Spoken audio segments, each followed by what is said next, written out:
you all for coming. I want to welcome everyone to Sheridan Circle.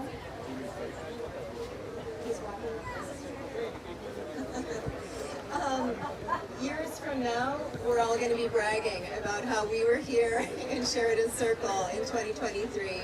We'll be so proud of being present here today.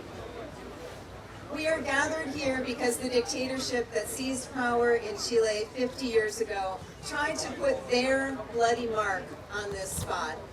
But we have taken it back. Through our annual gatherings, we have turned the site of the assassination of Orlando Letelier and Letelier-Moffitt into our place for remembering our fallen heroes, a place for renewing our commitment to justice and democracy, and a place of hope. I'm Sarah Anderson. I work at the Institute for Policy Studies, where Orlando and Ronnie were working at the time of their death at the hands of agents of the Chilean dictatorship in 1976. I want to thank everyone in this audience who, like my IPS colleagues, have demonstrated the power of persistence. This past half-century of history has been painful, but through solidarity, we have achieved many measures of justice, and the struggle continues. 2 years ago, a very persistent person, the writer Ariel Dorfman, was here in Sheridan Circle, and he talked about how excited he was by the young people in Chile who had taken to the streets and were fighting inequality and demanding transformative change. And he told us that one of these young Chilean leaders was actually a serious contender for the presidency. I think we know how that turned out.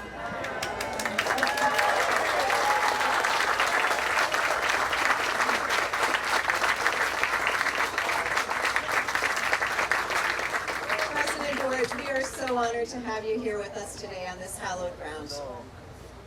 Our first speaker is someone with a very personal connection to this history as the son of Marcus Raskin, the Institute for Policy Studies co-founder whose colleagues were killed here at Sheridan Circle.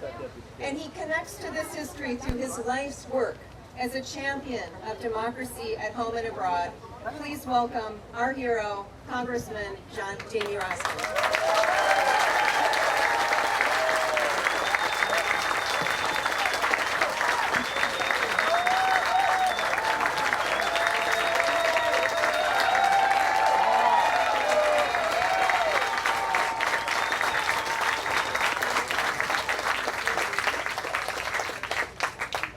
Well, good morning, everybody. What an honor and what a pleasure it is to be with you, President Boric, on this beautiful day in Washington, D.C. And Ambassador Juan Gabriel Valdez, wonderful to be with you.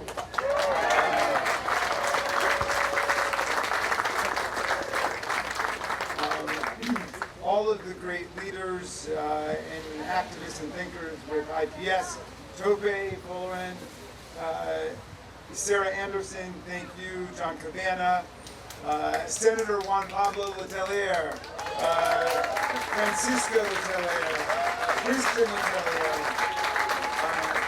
Michael Carpin, Paula Kreitzer and Rebecca Kreitzer, honored guests who come from all over the world to be with us today. I want to start with a few ceremonial things, if that's all right. First, President Boric, I wanted to show you a concurrent resolution that's been introduced in the Senate by Senator Kaine and Senator Sanders, and a House resolution which we've introduced on the House side with Congresswoman Ocasio-Cortez and myself and a group of other members. And it is a concurrent resolution. I'm not going to read the whole thing because it's detailed and you know a lot of the lore and history yourself, but it is primarily recognizing the decades-long effort of pro-democracy forces in Chile to end the dictatorship and restore civilian government to the country. And whereas nations around the world are confronting the challenge of strengthening the institutions of democracy against the dire threat of authoritarianism, whereas Chile is a strategic partner of the United States, and the bilateral relationship, which includes cooperation on economic, environmental, defense, and human rights issues, is predicated on a shared commitment to democratic values, including absolute respect for the right to vote in free and fair elections. And whereas, and then it gets into some of the dirty parts about Henry Kissinger and the promotion of the coup,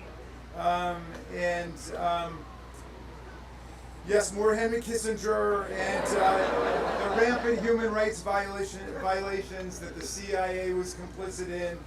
And whereas the U.S. Congress played a critical role in bringing to light the atrocities committed by the Pinochet regime against the Chilean people, and growing congressional awareness of the role of the United States in the 1973 coup and ongoing U.S. support for the Pinochet regime led to the creation in 1977 of what's now the Bureau of Democracy, Human Rights, and Labor at the Department of State, charged with the mission of maintaining the centrality of human rights in U.S. foreign policy. Okay, now here's the big resolved clause.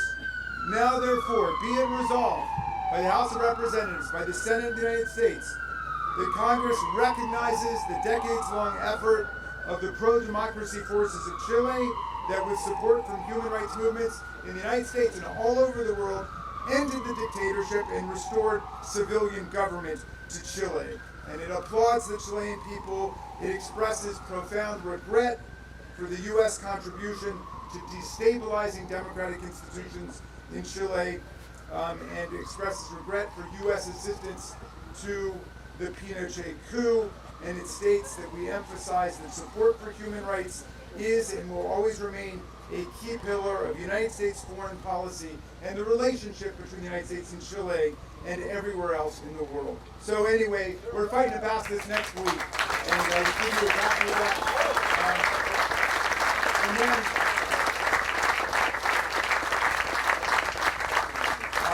And then this is one that I've already gotten through, and I wrote it myself, so it's a little bit more succinct than that they wrote over the Senate side. And it's, I don't get everything through in the Kevin McCarthy Congress, but we got this one through. They weren't watching that carefully, but it's a certificate of special congressional recognition presented to the Institute for Policy Studies in recognition of decades of remarkable institutional perseverance, passionate devotion to restoring democracy and freedom to the people of Chile, and your unswerving determination to honor Orlando Letelier and Ronnie Carpin-Moffitt's heroic pursuit of global social justice, presented September 23, 2023 by Jamie Raskin on behalf of the U.S. House of Representatives.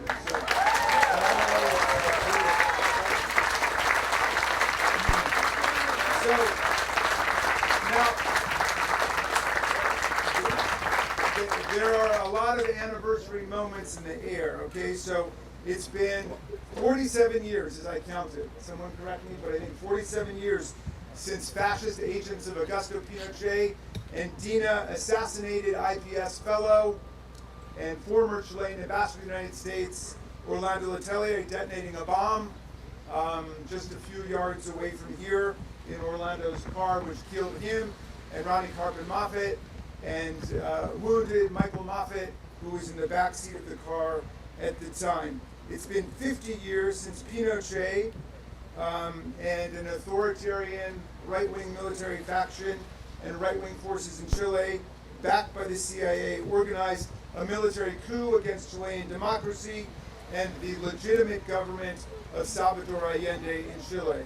It's been 33 years since the fall of Pinochet and the return to constitutional democracy in Chile.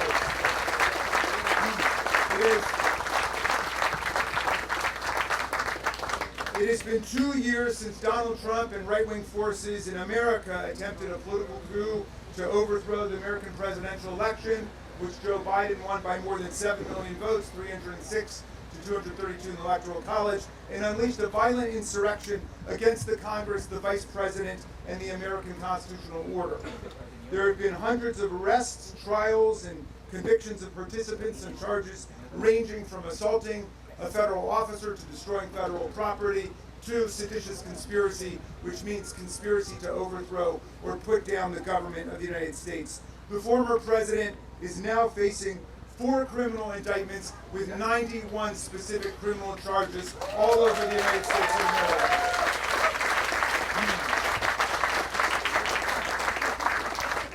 It has been 60 years since IPS was created, and I know because I'm the exact same age as IPS.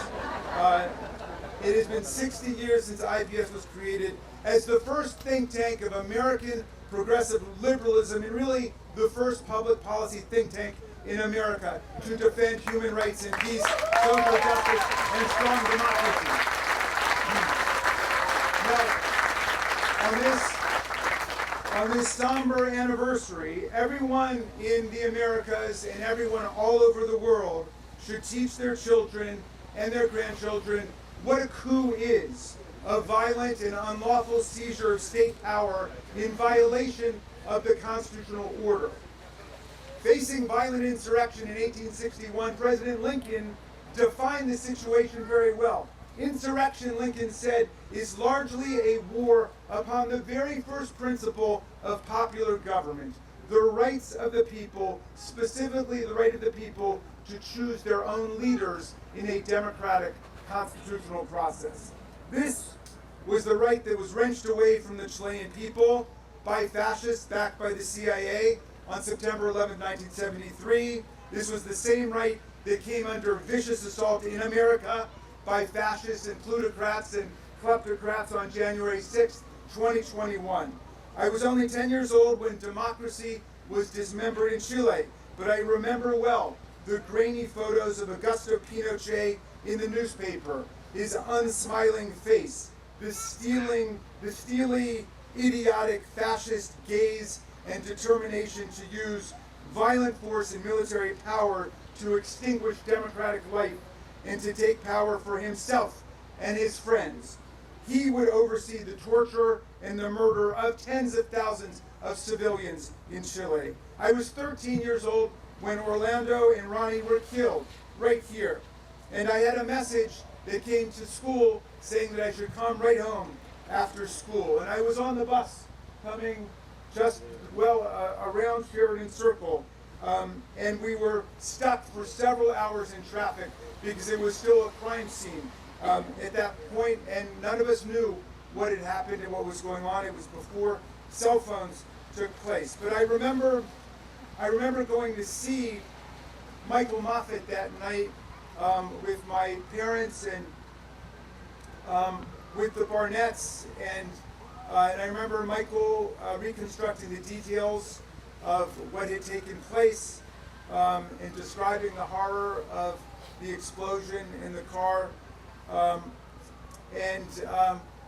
I remember everybody just weeping and not sleeping for days at the loss of Orlando, who everybody loved, and Ronnie, who everybody loved, who often babysat for me and for my siblings. And I remember my dad, and I remember Dick Burnett and Saul Landau and the other fellows holding a press conference and declaring that whatever else would happen, IPS would find the killers of their colleagues and see that justice was done.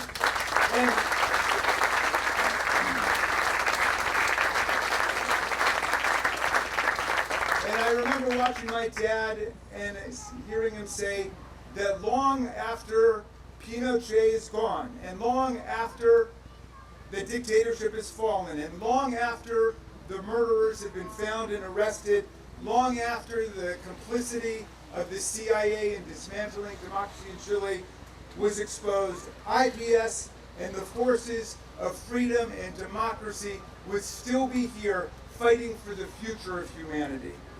And he called on everybody to act with courage. When everything looked hopeless, my dad said, then you are the hope. You are the hope.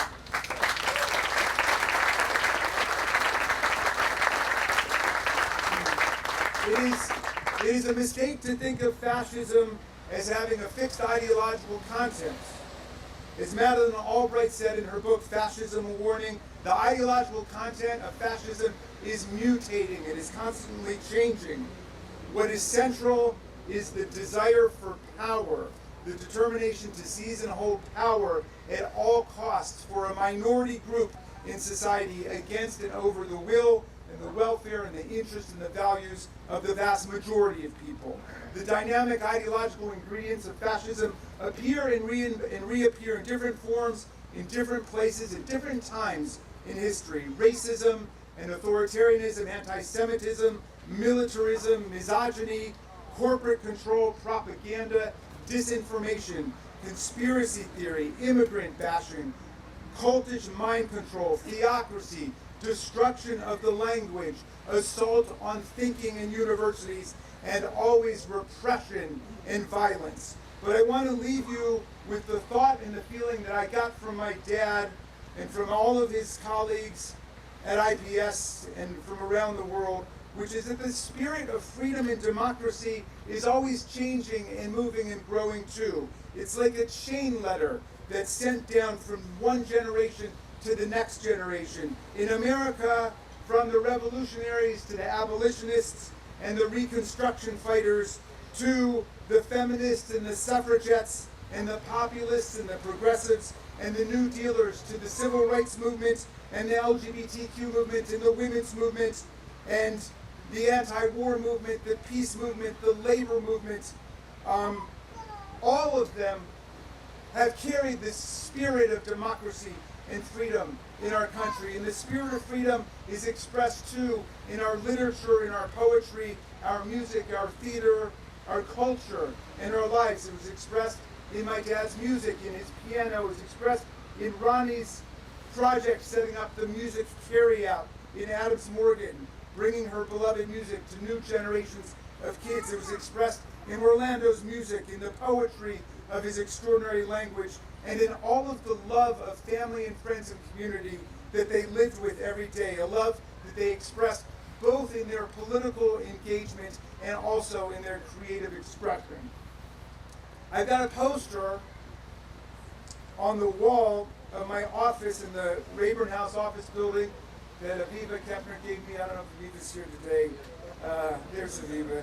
And it's got Orlando's beautiful image on it, and it's got this statement that he made on the day that Pinochet and his fascist government took power and purported to strip Orlando Letelier of his citizenship. And the quote says this: I was born a Chilean, I'm a Chilean, and I will die a Chilean. They were born traitors. They live as traitors, and they will be known forever as fascist traitors. And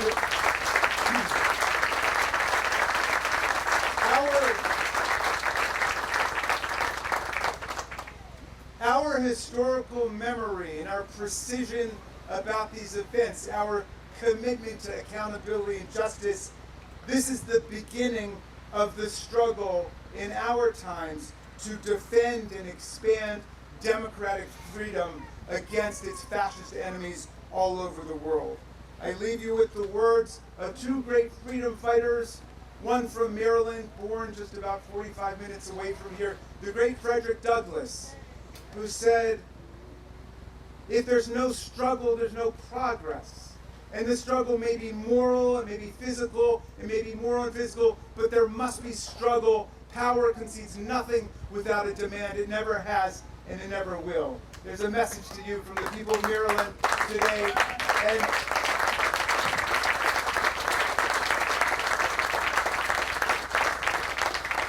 I leave you, finally, Mr. President, with the words of the great Tom Paine, who came over to our country in 1774, 2 years before the American Revolution. And he fell in love with the promise of America. He said if America lived up to its ideals, it would become an asylum to humanity. Not an insane asylum, mind you, but a place of refuge for people seeking freedom from political and religious and economic oppression all over the world. In 1776, it was a tough time because, don't forget, for the vast majority of human history, for all of human history living up to then, most people lived under the bullies and the dictators, the autocrats and the kleptocrats and the theocrats, people like Donald Trump and Augusto Pinochet and Vladimir Putin. That was the fate of humanity. And America was trying to discover another possible path for our species. But a lot of people were walking around saying, I don't know if we can really do it. We don't know if democracy and freedom and constitutionalism could actually work on Earth. Can you beat the kings and the queens and the lords? And so Tom Paine wanted to write a pamphlet to give people hope, to give people a sense that we could make history move in this direction. And he wrote a pamphlet called The Crisis, and I'm going to just quote a little passage for you, and I'm going to update the language a little bit so as not to offend modern sensibilities. And this is at the instruction of Nancy Pelosi, who said that Paine was a feminist, and that he was. He was an early suffragist, and he wouldn't mind. But anyway, Paine said, these are the times that try men and women's souls. These are the times that try men and women's souls. The summer soldier and the sunshine patriot will shrink at this moment from the service of their cause and their country. But everyone that stands with us now will win the love and the favor and the affection of every man and every woman for all time. Tyranny, like hell, is not easily conquered, but we have this saving consolation. The more difficult the struggle, the more glorious in the end will be our victory. Let's let that victory be ours. Thank you, Mr. President. Thank you, John. Thank you, all.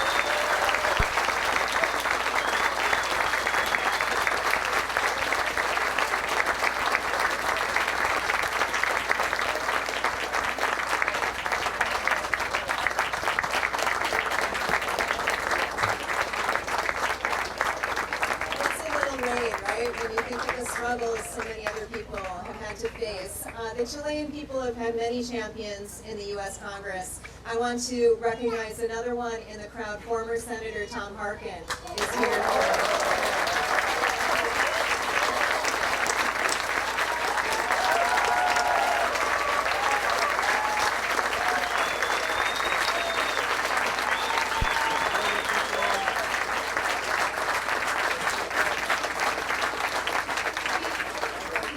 Victims and their families have been the moral core of the movement for accountability.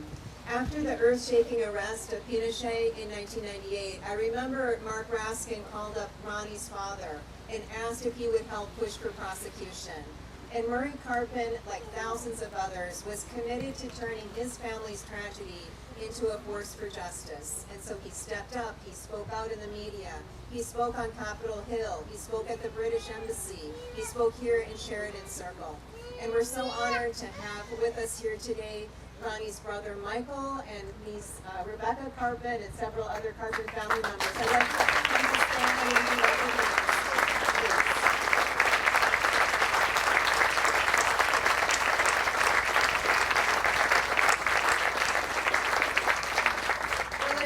Family has brought a wealth of talents to the pursuit of justice. Orlando's widow, Isabel, worked at IPS with a Third World Women's Project for many years. Two of her sons who are here today have worked in exile to use their artistic talents to keep the memory alive and connect the Chilean struggle to other movements. And other sons back in Chile have represented this fight as well. And so I want to invite former Chilean senator and Orlando's son Juan Pablo Letelier to the stage with his other brothers.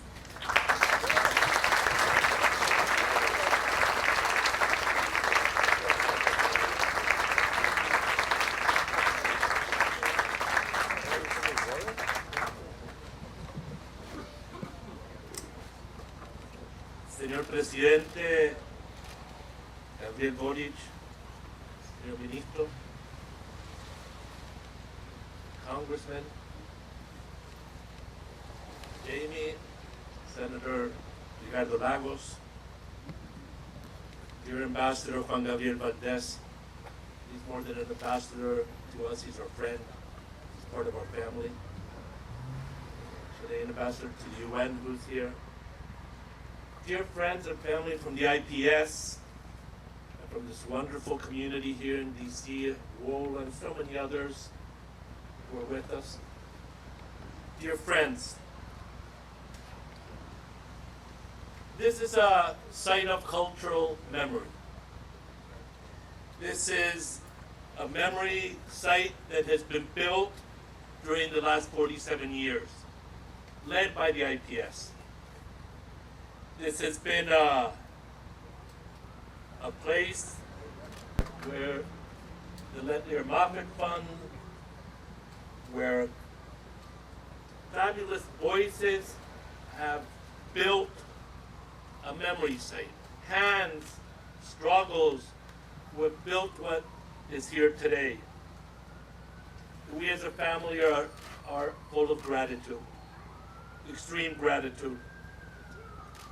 Marcus Raskin, Dick Barnett, Saul Landau are something extremely close to us. But there was dozens of congressmen and congresswomen who opened their doors, who picked up the phone. One of them went to knock on a detention center in Chile. Senator Harkin, thank you for your bravery.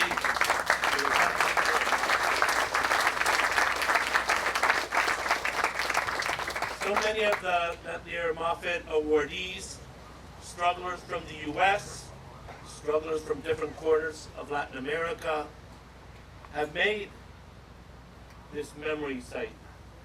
Brave and incredible people who once and again put their lives on the line, who had their convictions, but above all, their love, and tried to do the right thing. The cultural memory site is an act of solidarity. This is a universal response to injustice, to abuse, to inequality. Sheridan Circle. General Philip Sheridan is here in the circle. There's a circle, the main circle in Santiago. There was a military, Manuel Baquedano. They have in common something. They have in common the way they understood how conflict resolution should occur. They believed and they acted in consequence using violence to resolve conflicts, to impose their ideas in wars and against Native American to take their lands, or in Chile to take their lands.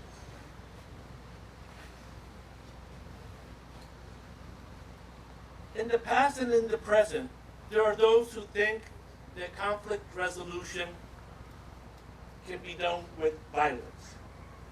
In Chile today, there are still some people who believe that the coup was correct, trying to avoid understanding that with the coup came human rights violation, terrorist acts in Chile and abroad. You can't disassociate them. They go hand in hand. And it's the same type of people like those who stormed Capitol Hill. They think that they can impose their ideas and resolve their conflicts with violence.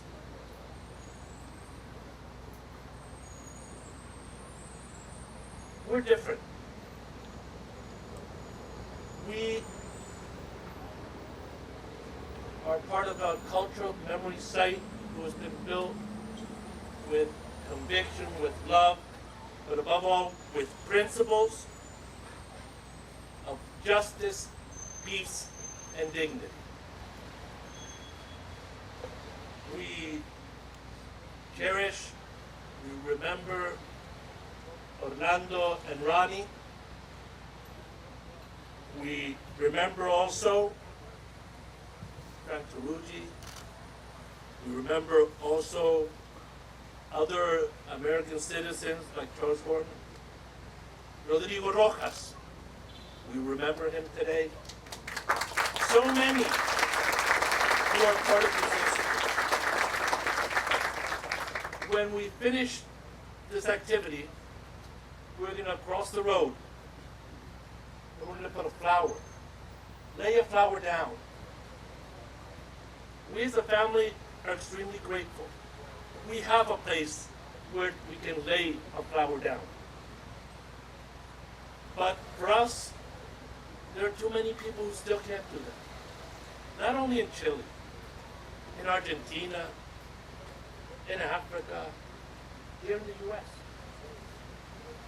And that's why I want to thank President Gabriel Boric so profoundly with his initiative to assume that the Chilean state will have the commitment to seek closure for all the relatives and families of the detained disappeared. It's an act of humanity.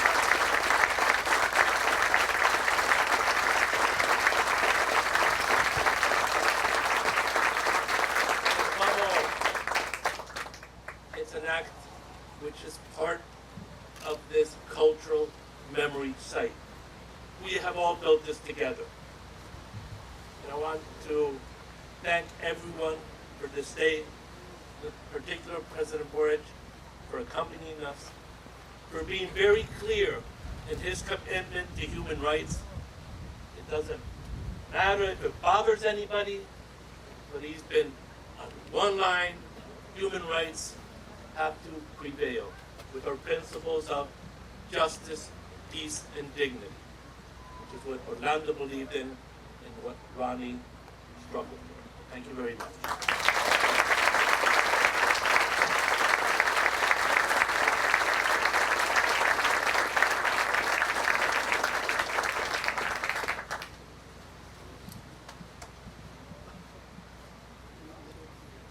We're all from a lot of different places. My brother and I have been in Chile and the United States back and forth. As we go through life, we acquire places of belonging, places that become home, or home away from home. Sometimes they correspond to geographical locations, but often our places of belonging are based only on relationships of the mind and heart. Here at this circle, I've been part of a family for 47 years. Like Jamie, our formation is part of this place. And it's a family that continues to grow. And this place, this ground we stand on, transcends location, nation, and time itself. We gain something whenever we gather here. I know that my father, Orlando, and Ronnie would urge us to continue forward, would tell us that the only meaning we can give to the lives who have gone before us is in how we respond to their absence. Today is a day of satisfaction, but it's also of resolve and of strength. I'm here with my son, Matias. My brothers, Cristian and Juan Pablo, are here with other beloved family. My brother Jose sends his warmest Yorana in Rapanui. My mother Isabel will want me to tell her everything about what has happened here today. Ambassador Gabriel Valdez, he shares our history and again makes a place for all Chileans in this ground of memory. We resonate now. Thanks for talking about Thomas Paine. We ring through the Americas to Punta Arenas and beyond. Many of us have kept this place of memory, and we await those who arrive. They've been on their way for a long time through difficult struggles. We wait for them knowing that they are part of the memories we keep. President Gabriel Boric has a place here ever since the student movement was awarded the Letelier-Moffitt Awards.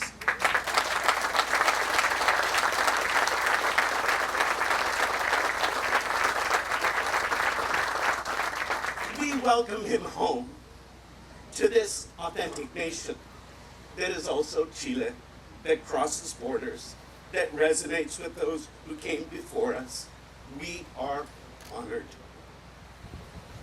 A bedrock floor below our feet and other crystalline rocks underlie the bedrock of the District of Columbia. And we can stamp the ground underneath our feet and know that we are bedrock. When we are far away, when we are uncertain, we can return to this place, this moment of us together.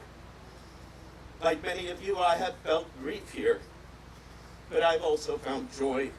I've been inspired and found on this ground a way forward. Today we make our actions count. We want to be on the right side of history. We want to head in the right direction.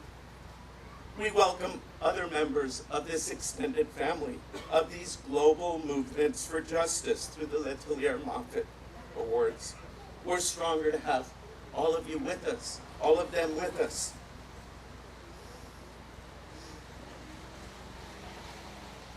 I'm sorry. We're so intertwined.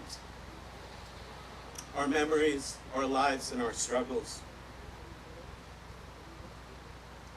We've been here and we continue to be essential to these movements. We're part of the bedrock. We're part of this ground. We accumulate rings of knowledge like hardwood, like ancient growth, like alerces.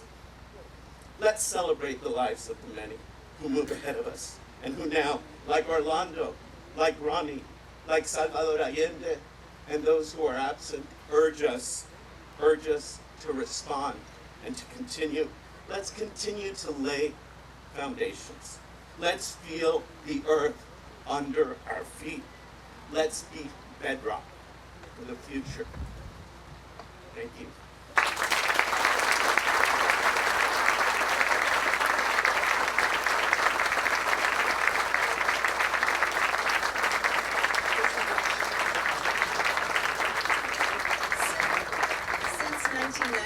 We've had a tradition of inviting representatives of the Chilean government here to Sheridan Circle, no matter who's in power. And as our longtime ally, Mark Schneider, has pointed out, the fact that they always show up is a sign of the strength of Chile's democracy. This year we're particularly thrilled to welcome to Sheridan Circle a leader who embraces a bold vision and an understanding from his own personal experience of the need for people power to achieve that vision. Please welcome to Sheridan Circle, President Gabriel Boric.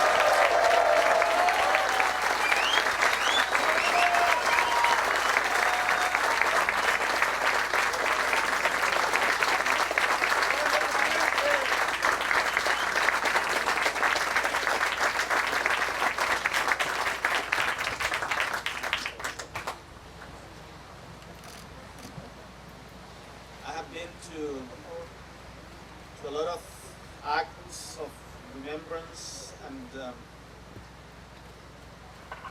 I must confess that I'm really shaking now after hearing Orlando Sanz, after hearing that incredible speech, Jamie Raskin, wherever you are, there you are. After feeling this energy here, the Washington crying, but all of us here gathered happy and celebrating life, not death. That's an unequivocal way to say that we won.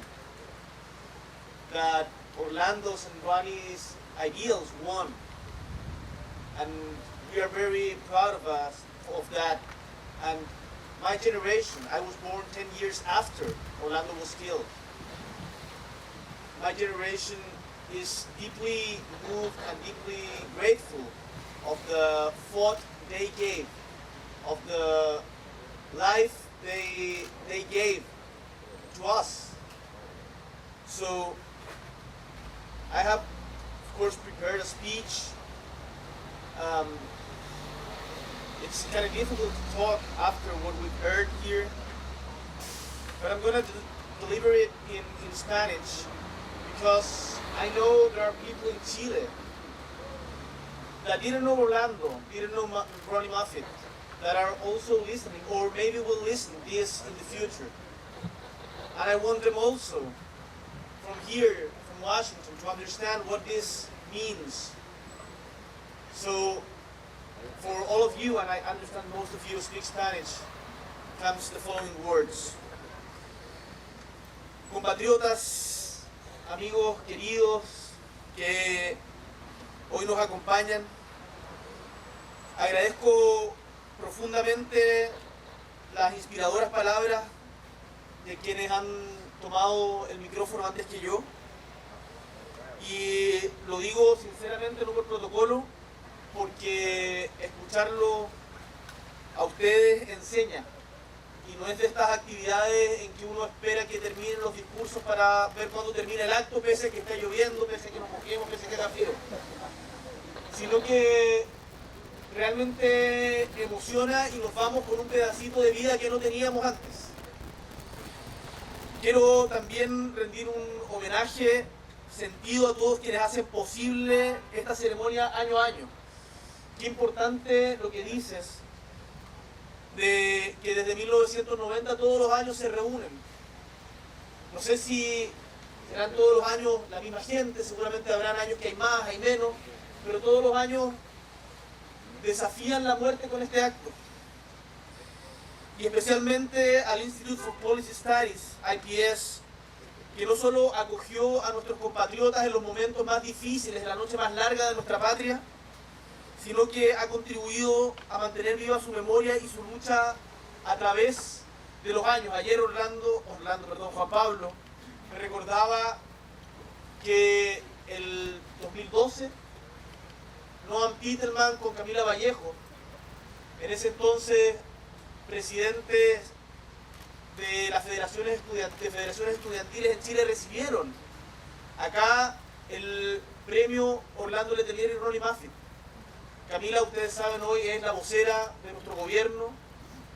Noam es un intelectual orgánico, público, que sigue defendiendo los mismos valores. Y yo, habiendo sido dirigente estudiantil, valoro mucho esa persistencia de la fundación del IPS por mantener viva esa llama por la que Orlando y Ronnie dieron su vida. Hace pocos días atrás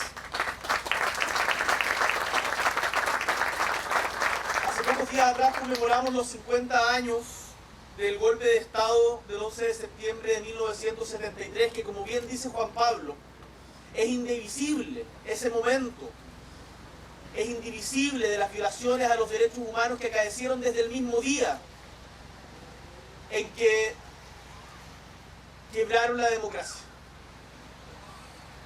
Pese a que hay quienes insisten en que el golpe era inevitable, desde aquí y desde todas partes del mundo les decimos que la democracia siempre tiene caminos, que los golpes de Estado nunca son inevitables y que siempre habrá un espacio para el diálogo, para la conversación, para el respeto entre quienes piensan distinto, que le gane a la violencia, al uso de la fuerza y a la imposición por las armas de las ideas propias.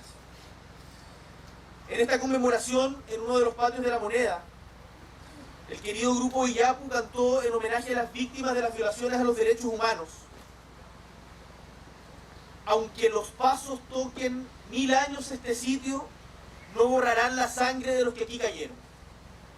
Seguramente algunos reconocen esta frase, son versos de Pablo Neruda, que a continuación rezan: y no se extinguirá jamás la hora en que caísteis, aunque miles de voces crucen este silencio. Esas palabras resuenan con fuerza el día de hoy en que conmemoramos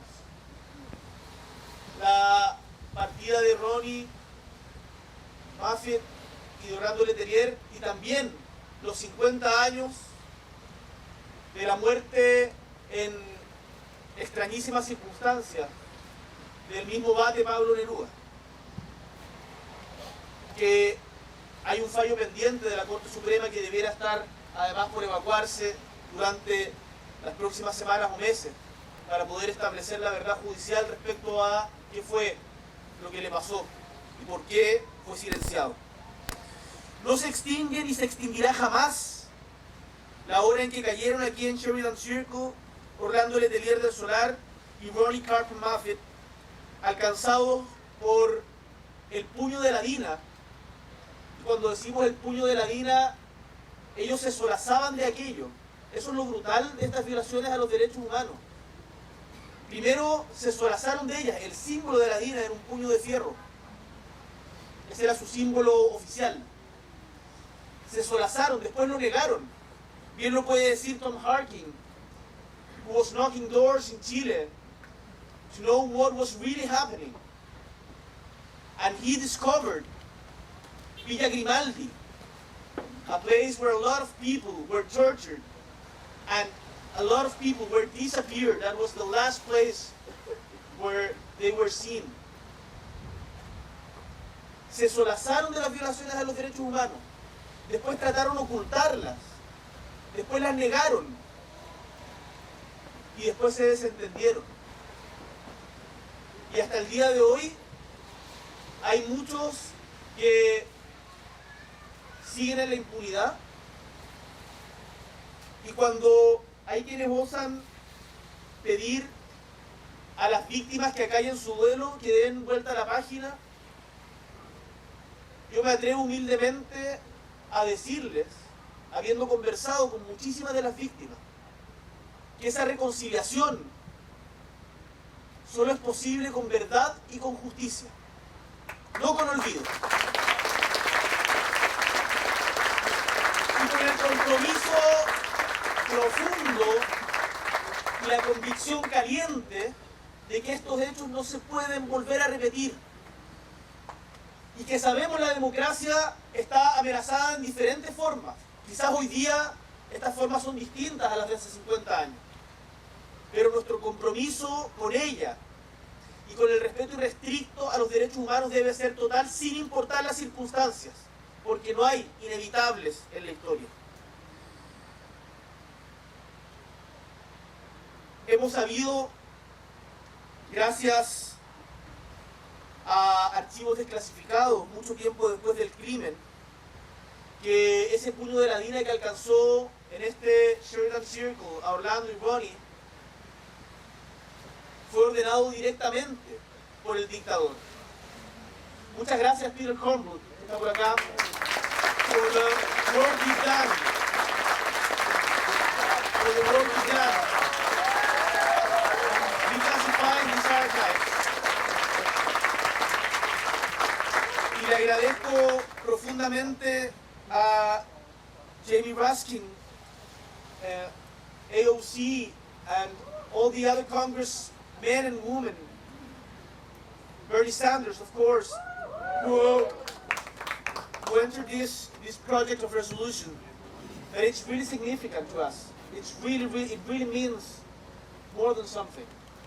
It has been commented on Chile. We are looking forward to its voting, and we really expect that the U.S. has a reflection, a more deep reflection, and I know that you are doing that, but there's a more deeper reflection on what they push in Chile, and not only in Chile, in other places in Latin America. En años en que el Estado de Chile utilizó todos los medios a su alcance y emprendió una política de exterminio cuyas huellas imborrables seguimos arrastrando hasta hoy, Orlando Letelier tuvo la valentía de denunciar, habiendo estado preso en el confín del mundo, en Magallanes, en la isla Dawson, que la represión política, y esto es muy importante porque de esto no se habla tanto, que la represión política era indisociable de la revolución económica desde arriba que estaba impulsando la dictadura, que nos iba a legar dolor y miseria. Porque hay quienes tratan de separarlo también todavía, y quienes nos dicen, claro, condenamos las violaciones a los derechos humanos, pero hay que reconocer, dicen aquellos, que el éxito económico de la dictadura son indisociables. Son indisociables. Y Orlando Letelier lo entendió desde un principio, y por eso Orlando Letelier, por esa voz fuerte, lúcida, fue identificado como una amenaza. A propósito de los 50 años, nuestra ministra del Interior, Carolina Toá, cuyo padre también fue brutalmente asesinado por la dictadura, habiendo estado preso junto con Orlando en Isla Dawson, nos recordaba, Carolina, que el único proyecto refundacional que se llevó a cabo en la historia reciente chilena fue el que impulsó el neoliberalismo a ultranza, apoyándose en las armas, el terror y el silenciamiento de las disidencias y la clausura de las instituciones democráticas. Yo concuerdo con Carolina Toá. Orlando Letelier y Letelier-Moffitt fueron asesinados aquí porque su trabajo de solidaridad y de denuncia representaba una amenaza para ese proyecto refundacional. Y es que desde que fue expulsado de Chile, tras pasar casi un año preso en Isla Dawson, Orlando desplegó su reconocida energía y capacidad para acercar posiciones, para tejer alianzas, para persuadir a altos personeros de gobierno foráneo de que los crímenes cometidos contra el pueblo de Chile merecían una sanción y que lo que se estaba haciendo era inaceptable. Y para eso contó con la ayuda invaluable. Y qué emocionante saber que esa huella sigue hasta hoy, marcando camino, abriendo sendas de instituciones como la IPS. Durante 1974 y 1975, la dictadura civil-militar chilena, porque también habían civiles, asesinó en Buenos Aires al excomandante en jefe del ejército, general Carlos Prats, y su esposa, Sofía Cuthbert. Y atentó en Roma contra el ex vicepresidente de Chile durante el gobierno de Eduardo Frei Montalva, don Bernardo Leighton, y su esposa, Anita Fresno.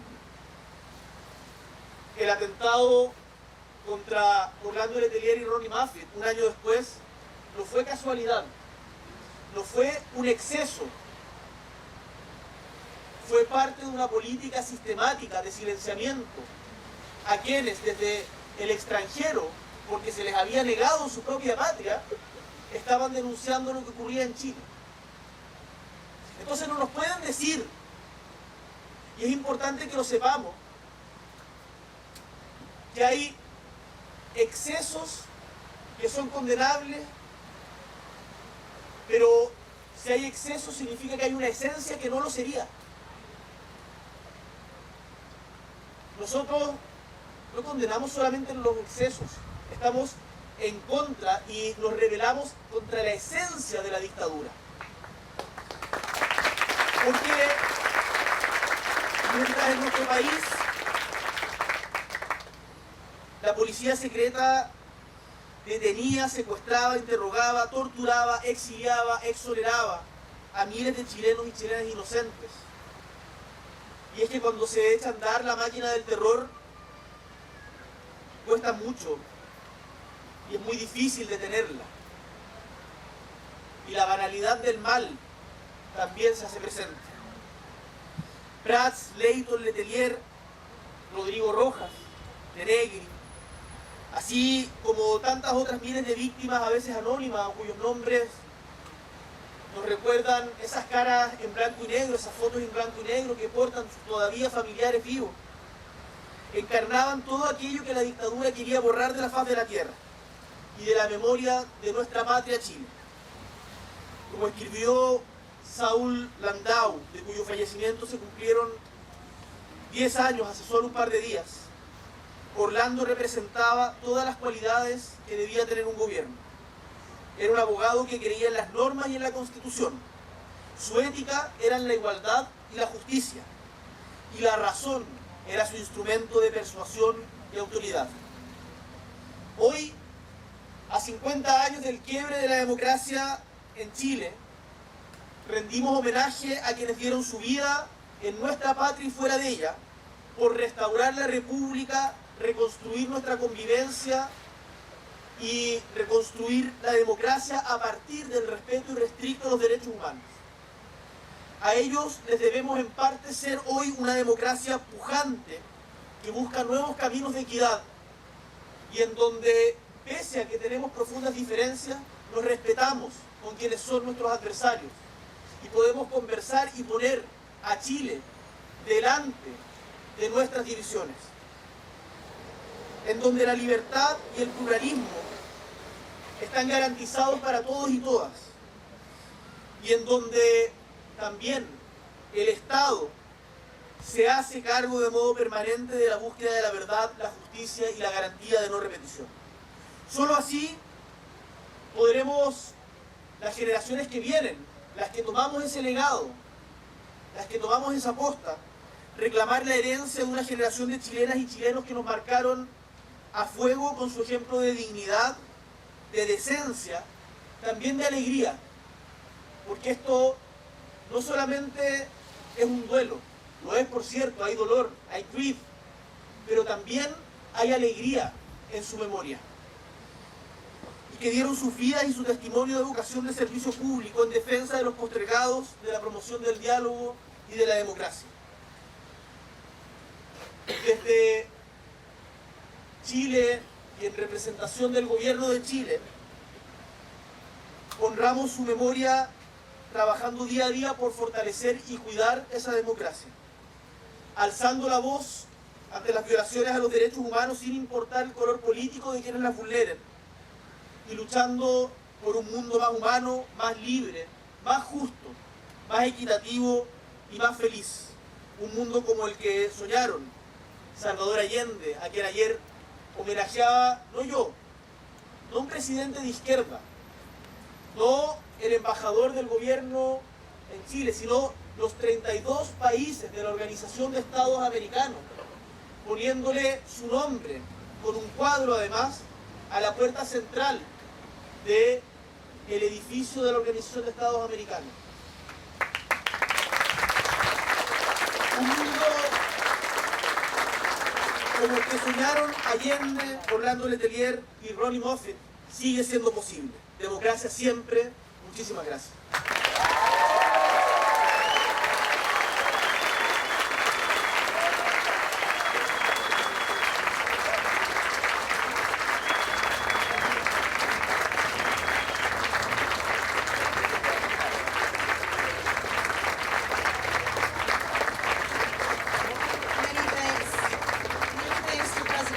For leading a new generation to take this fight forward. I'd like everyone to stay where you are for a moment.